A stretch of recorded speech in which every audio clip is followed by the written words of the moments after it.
அண்மை செய்தியை பார்த்துக் கொண்டிருக்கிறோம். பாகிஸ்தானுக்குள் இந்தியா இரண்டாவது நாளாக நடத்திய தாக்குதலில் பாகிஸ்தான் ராணுவத்தின் ரேடார்கள் தாக்கி அளிக்கப்பட்டதாக தகவல் வெளியாகியிருக்கிறது. இதுகுறித்து கூடுதல் விவரங்களோடு இணைகிறார் எமது செய்தியாளர் மாணிக்கம். வணக்கம் மாணிக்கம், உங்களிடம் இருக்கும் தகவல்களை சொல்லுங்கள். இன்று காலையில் லாகூர் உள்ளிட்ட பாகிஸ்தானுடைய முக்கிய நகரங்களில் உள்ளாக குண்டுவெடிப்பு சத்தம் கேட்டதாக அந்நாட்டினுடைய செய்தி ஊடகங்கள் தகவல் தெரிவித்தது. அதற்கு பின்னால் மிகப்பெரிய ஒரு போருக்கான காரணம் இருக்கிறது என்பதனை தற்பொழுது இந்திய ராணுவம் வெளியிட்டிருக்கக்கூடிய செய்திக்குறிப்பின் வழியாக தெரிந்திருக்கிறது. 9 நகரங்களை குறிவைத்து இந்திய ராணுவம் 25 ட்ரோன்கள் மூலமாக தாக்குதலை நடத்தியிருப்பதாக தற்பொழுது அதிகாரப்பூர்வமான தகவல்கள் தெரிவிக்கின்றன. குறிப்பாக இந்திய ராணுவம் ஆபரேஷன் சிந்தூர் என்பது பயங்கரவாதிகளுக்கான தாக்குதல் என்பதை தாண்டி பாகிஸ்தான் மீதான எந்த ஒரு தாக்குதலும் இருக்காது என்பது சொல்லிய ஒரு மிஷன். ஆனால் பாகிஸ்தான் பதிலடி கொடுக்கும் பட்சத்தில் அதற்கான விலையும் அதற்கான பதிலையும் திருப்பி பாகிஸ்தான் பெற வேண்டிய தேவை இருக்கும் என்பதை உணர்ந்து கொள்ள வேண்டும் என்ற எச்சரிக்கையும் இந்தியா விடுத்திருந்தது. இந்த நிலையில பாகிஸ்தான் இன்று நள்ளிரவு வேளையில இந்தியாவினுடைய 15 இடங்கள்ல தாக்குதல் நடத்துவதற்கு திட்டமிட்டு ஏவுகணைகளை ஏவியதாக தகவல் சொல்லப்படுகிறது. இந்த ஏவுகணைகள் ஏவியதை இந்தியாவினுடைய வான் தாக்குதல் தடுப்பு அமைப்பு மிக துல்லியமாக தடுத்து சாதுரியமாக செயல்பட்டதில் பெரிய அளவிலான அசம்பாவிதங்கள் தவிர்க்கப்பட்டிருப்பதாக சொல்லப்படுகிறது. மேலும் அந்த அசம்பாவிதங்கள் தவிர்க்கப்பட்ட பிறகு அந்த வான்வெளியில் செயல்படுத்தப்பட்ட மிசைல்ஸ் அந்த ஏவுகணைகளை பரிசோதித்த போது அது பாகிஸ்தான் ராணுவத்தை சேர்ந்தது என்பதை உறுதிப்படுத்திய இந்திய ராணுவம் அதற்கு பதிலடி தரும் வகையில் தான் இன்று அதிகாலை வேளைகள் பிறகாக பாகிஸ்தானுடைய லாகூர் உள்ளிட்ட 9 நகரங்களுக்கு 25 ட்ரோன்களை ஏவி தாக்குதலை நடத்தியிருப்பதாக தெரிய வருகிறது. மேலும் இந்த தாக்குதல்ல மிக முக்கியமாக பாகிஸ்தானுடைய வான் தாக்குதல் தடுப்பு பாதுகாப்பு அமைப்பை இந்தியா சேதப்படுத்தியிருப்பதாக தெரிவிக்கப்பட்டிருக்கிறது. குறிப்பாக 15 இடங்கள்ல அவர்கள் தாக்கியிருந்தார்கள். அந்த 15 இடங்களுக்கான பதிலடியை இந்தியா கொடுக்க வேண்டிய கட்டாயம் இருக்கிறது. குறிப்பாக இன்று காலை இந்தியாவில் இருக்கக்கூடிய வடக்கு மற்றும் மேற்கு பிராந்தியங்களில் இருக்கக்கூடிய எல்லையோர கிராமங்களிலும் எல்லையோர நகரங்களையும் குறிவைத்து தாக்குதல் நடத்தப்பட்டிருக்கிறது.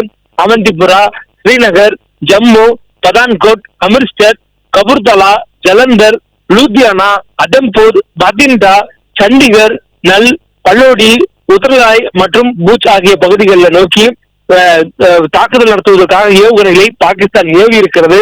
இதை இந்திய ராணுவம் மிக அழகாக அதனை சாமர்த்தியமாக கையாண்டு அதை செயலிழக்க வைத்திருக்கிறார்கள். அந்த தாக்குதல் முறியடிக்கப்பட்டிருக்கிறது. இதனால் பாகிஸ்தானுடைய நாசகர திட்டம் செயலிழக்க வைக்கப்பட்டதனுடைய விளைவாக இந்த இடைப்பட்ட நேரங்களுக்குள்ளாக கொலாட்ரல் டேமேஜ் என்ற சொல்லக்கூடிய அளவுல சிறிய அளவிலான பாதிப்பு ஏற்பட்டதாக சொல்லப்படுகிறது. அந்த பாதிப்புல 16 அப்பாவி இந்தியர்கள் உயிரிழந்ததாகவும் சொல்லப்படுகிறது. அதில் 3 பெண்கள், 5 குழந்தைகள் உட்பட 16 நபர்கள் இந்த பாகிஸ்தானுடைய சதி செயலில் உயிரிழந்திருப்பதாகவும் சொல்லப்படுகிறது. மேலும் இதற்கு பதிலடி கொடுக்கும் வகையில அதுவும் பாகிஸ்தான் இந்திய மக்கள் மீதும் இந்திய ராணுவத்தினுடைய தளவாடங்கள் இந்திய ராணுவத்தினுடைய மையங்களை குறிவைத்து தாக்குதல் நடத்துவதற்கு துணிந்து விட்டார்கள் என்ற நேரத்துல அதற்கு பதிலடி கொடுக்கும் வகையில் தான் இந்திய அரசு இந்த ட்ரோன்களை ஏவி அவர்கள் மீது தாக்குதல் நடத்தியிருப்பதாக சொல்லப்படுகிறது. ஆபரேஷன் சிந்தூர் என்பது பயங்கரவாதிகளுக்கு எதிரான ஒரு தாக்குதல். அந்த தாக்குதல் 9 இடங்கள்ல மேற்கொள்ளப்பட்டதில் பாகிஸ்தானுடைய பகுதிக்குள்ளாக பதுங்கியிருக்கக்கூடிய பாகிஸ்தானுடைய ஆதரவில் இருக்கக்கூடிய தீவிரவாத முகாம்களிலும் பாகிஸ்தான் ஆக்கிரமிப்பு காஷ்மீர் பகுதியில் இருக்கக்கூடிய முகாம்களிலும் இருக்கக்கூடிய 9 தீவிரவாதிகளுடைய முகாம்களை இந்தியா அடித்தொழித்தது. இந்த நிலைக்கு பிறகாக பாகிஸ்தான் பயங்கரவாதிகளுக்கு துணைப்பாகாது என்றுதான் எச்சரிக்கை கொடுக்கப்பட்டது தவிர ஒருபோதும் பாகிஸ்தான் மீதோ பாகிஸ்தானியர்கள் மீதோ அல்லது பாகிஸ்தான் ராணுவத்துக்கு தொடர்பான இடங்கள் மீதோ தாக்குதல் நடத்துவோம் என்று எந்த ஒரு திட்டத்தையும் இந்தியா சொல்லவில்லை. ஆனால் இதையெல்லாம் புரிந்து கொள்ள முடியாத பாகிஸ்தான் இந்திய மீது தாக்குதல் நடத்துவதற்கு துணிந்து இந்த முதல் கட்டமாக ராஜாங்க நடவடிக்கை எடுக்கப்பட்ட போது எல்லை கட்டுப்பாட்டு கோடு இருக்கக்கூடிய பகுதிகள் எல்லாம் கண்ட மணிக்கு துப்பாக்கி சூடு நடத்தக்கூடிய நிலைக்கு பாகிஸ்தான் தள்ளப்பட்டிருந்தது. குறிப்பாக பீதி அடைந்திருக்கக்கூடிய பாகிஸ்தான் இந்தியா எந்த நேரத்தில் என்ன செய்யும் என்று தெரியாமல் அவர் நடத்தக்கூடிய தாக்குதலில் அதுக்கு ராஜாங்க நடவடிக்கைக்கு பிறகாக ராணுவ நடவடிக்கையும் இந்தியா எடுத்ததுக்கு பிறகாக நேற்று தினம் 15 இடங்களில் தாக்குதல் நடத்தியிருந்தார்கள். அதனைத் தொடர்ந்துதான் அவருடைய ராணுவ ரேடார்களையும் அவர்களுக்கு பதிலடி கொடுக்கும் வகையில் அவருடைய வான்வெல்லை தடுப்பு அந்த பாதுகாப்பு அமைப்பையே அழித்துளிக்கக்கூடிய பணிகளிலும் இந்தியா ஈடுபட்டு 25 ட்ரோன்களை அனுப்பி தாக்குதல் நடத்தியிருக்கிறது.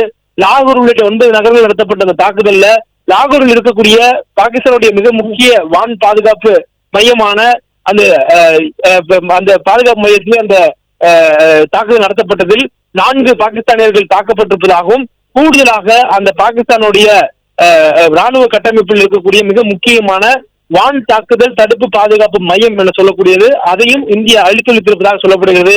இதன் மூலியமாக பாகிஸ்தானுடைய அந்த வான் எல்லையில் வரக்கூடிய தாக்குதல்களை சமாளிக்கக்கூடிய திறன் குறைந்திருப்பதாகவும் சொல்லப்படுகிறது. பிளே ஸ்டோர் மற்றும் ஆப் ஸ்டோரில் இருந்து பாலிமர் செயலியை QR கோடு மூலம் பதிவிறக்கம் செய்யுங்கள். செய்திகளை உடனுக்குடன் பெறுங்கள்.